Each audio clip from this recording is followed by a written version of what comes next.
એ બધા કાગળિયો બીજા કરવા દો.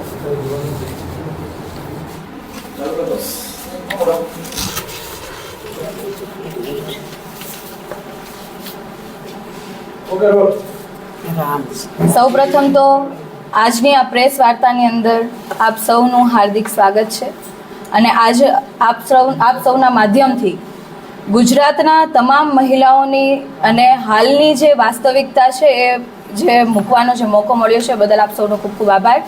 આમ આદમી પાર્ટીના પ્રદેશ પ્રભારી શ્રી ગોપાલ રાય સર તેમજ પ્રદેશ પ્રમુખ શ્રી ઈશુદાનભાઈ ગઢવી તેમજ મહામંત્રી શ્રી મનોજભાઈ સોરઠિયાના નેતૃત્વની અંદર જે મહિલાઓ માટે જે અવાજ બનવાની તક મળી છે અને મહિલાઓનો જે જુસ્સો વધારવા માટેની જે તક મળી છે બદલ એમનો પણ ખૂબ ખૂબ આભાર માનું છું.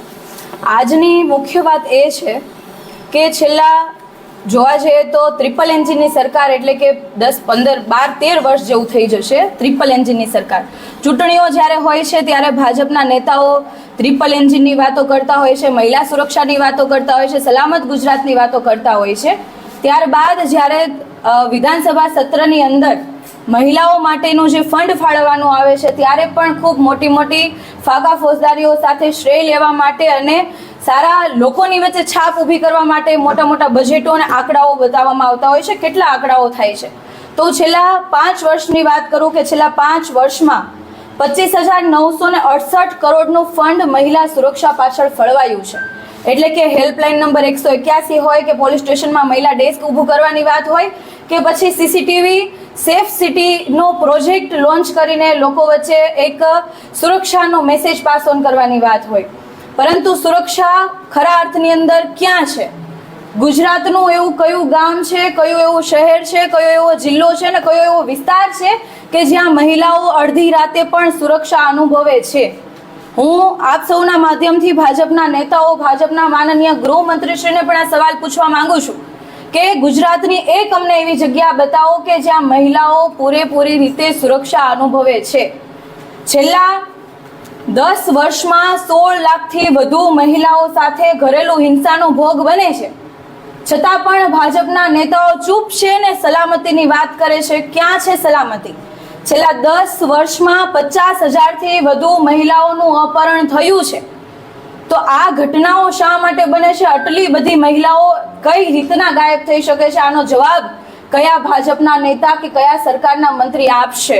50,000 મહિલાઓનું ગુમ થવું એ નાની વાત નથી. 10 વર્ષમાં ટ્રિપલ એન્જિનની સરકાર છે, બધું જ તંત્ર, બધો જ પાવર તમારા હાથમાં છે, છતાં પણ ગુજરાતની 50,000 મહિલાઓ ગાયબ થઈ છે.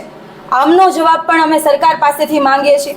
છેલ્લા ગયા વર્ષ એટલે 2024નું NCRBના આંકડાઓ પ્રમાણે 661 મહિલાઓ સાથે દુષ્કર્મની ઘટનાઓ બની છે. 1 મહિલાઓ સાથે બને, 2 મહિલા સાથે બને, 3. આ દુષ્કર્મ શબ્દ તો જો આપણે બોલીએ તો પણ એવું લાગે કે ખૂબ નાનો શબ્દ છે. એ મહિલાની પીડા, એ મહિલા સાથે જે સમયે દુષ્કર્મ થઈ રહ્યો હોય એ સમયની જે એક સેકન્ડ, એક મિનિટની જે પીડા છે એ ભાજપના નેતાઓ શું જાણે? શું ભાજપના નેતાઓના ઘરે બેન દીકરી નહીં હોય કે આટલી બધી મહિલાઓ સાથે દુષ્કર્મ થાય છે છતાં પણ સબ સલામતના દાવો કરે છે? છતાં પણ ચૂંટણીના સમયમાં ગુજરાત સલામત છે ની વાતો કરે છે, મહિલાઓ સુરક્ષિત છે ની વાતો કરે છે. આ ભાજપના નેતાઓના ઘરે ખૂબ મોટું પોલીસ પ્રોટેક્શન હોય છે, રસ્તાઓ પર જતા હોય તો પણ પોલીસ પ્રોટેક્શન હોય છે. આ લોકોને શું ખબર પડે કે મહિલાઓની સુરક્ષા કઈ રીતના કરી શકાય? અને ખરા અર્થની અંદર મહિલા સુરક્ષા હોય અને જે પ્રમાણે ફંડ ફળવાતું હોય મહિલા સુરક્ષિત હોય તો એ બાબતનો પણ જવાબ માનનીય ગૃહમંત્રીશ્રી આપે એવી અમે અપેક્ષા રાખીએ છીએ. ત્યાર પછી વાત કરું તો મહિલા ડેસ્ક બનાવવામાં આવે, પોલીસ સ્ટેશનની અંદર મહિલાઓ માટેની અલગ અલાયદી વ્યવસ્થા કરવામાં આવે છે. ઘણી બધી વાતો માત્ર ચૂંટણી પ્રચાર, માત્ર ને માત્ર જાહેરાતો, માત્ર ને માત્ર પોસ્ટરો માટે કરવામાં આવે છે. પરંતુ આજે એવું કયું પોલીસ સ્ટેશન છે કે જ્યાં મહિલા સાથે કોઈ પણ ઘટના કે અણબનાવ બને છે તો એ એકલી જઈને ત્યાં પોતાની ફરિયાદ લખાવી શકે? અત્યારે ગુજરાતની અંદર જેટલો ડર ગુંડાઓથી, જેટલો ડર લફંગાઓથી, જેટલો ડર દારૂડિયાઓથી, ડ્રગ્સ પીનારાઓથી, ડ્રગ્સ વેચનારાઓથી છે, એટલો ડર આજે ગુજરાતના લોકો પોલીસથી પણ અનુભવે છે. આજે એક પણ પોલીસ સ્ટેશનની અંદર ગુજરાતનો એક પણ નાગરિક એકલા જાતે જઈને ફરિયાદ નથી નોંધાવી શકતો. તો આવું ડરવાળું ગુજરાત કોણે બનાવ્યું? અને આના પાછળ જવાબદાર કોણ છે? આજે હું માનનીય ગૃહમંત્રી શ્રી તેમજ ભારતીય જનતા પાર્ટીના મહિલા મોરચા, ભારતીય જનતા પાર્ટીની અંદર કામ કરી રહેલ તમામ મહિલાઓને એક સવાલ પૂછવા માંગુ છું કે મહિલાઓ સાથે આટલી ઘટનાઓ બને છે. દહેજની અંદર અસંખ્ય મહિલાઓ પોતાનો જીવ ગુમાવે છે, પોતાના સપનાઓ રોળી નાખે છે. આવી ઘટનાઓ દિવસે ને દિવસે આપણા આ શાંત ગુજરાતની અંદર બની રહી છે. તો તમે લોકો કયા દરની અંદર છુપાયા છો? આ બાબતે તમે લોકો ક્યારે સવાલ કરશો? તમે પોતે સરકારમાં બેઠા છો તો આ વ્યવસ્થા ક્યારે ઊભી કરશો?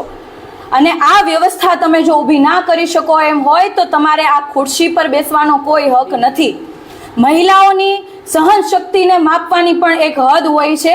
જ્યારે રાક્ષસોએ પણ જ્યારે મહિલા શક્તિને પારખવાની પ્રયાસ કર્યો છે ત્યારે દેવી શક્તિએ એમની પોતાની શક્તિ બતાવી છે. દેવોએ પણ નારીને શક્તિ કીધી છે. અને ગુજરાતની અંદર જો કડક કાયદો વ્યવસ્થા અમલ નહીં કરવામાં આવે અને આવી ઘટનાઓ બનતી રહેશે, મહિલાઓ અસુરક્ષા હજી વધુ અનુભવશે, તો આવનારા સમયમાં આજે તો માત્ર પ્રેસ કોન્ફરન્સના માધ્યમથી તમામ ભારતીય જનતા પાર્ટીના મહિલા મોરચાના નેતા હોય કે તમામ મોટા નેતાઓ હોય, મંત્રીઓ હોય, તમામને આજે પ્રેસ કોન્ફરન્સના માધ્યમથી ચેતવું છું. પણ હવે પછી જો આવું સતત ચાલતું રહેશે અને કડક કાયદો નહીં બને તો પછી આવનારા સમયમાં આમ આદમી પાર્ટીનો મહિલા મોરચો આ મંત્રીઓના ઘરે જઈને સવાલ પૂછશે અને મહિલાઓ ક્યારે સુરક્ષિત થશે એનો સવાલ એમના ઘરે જ્યાં સુધી જવાબ નહીં મળે ત્યાં સુધી અમે ઊભા નહીં થઈએ. બસ આટલી જ વાત સાથે આપ સૌનો ખૂબ ખૂબ આભાર.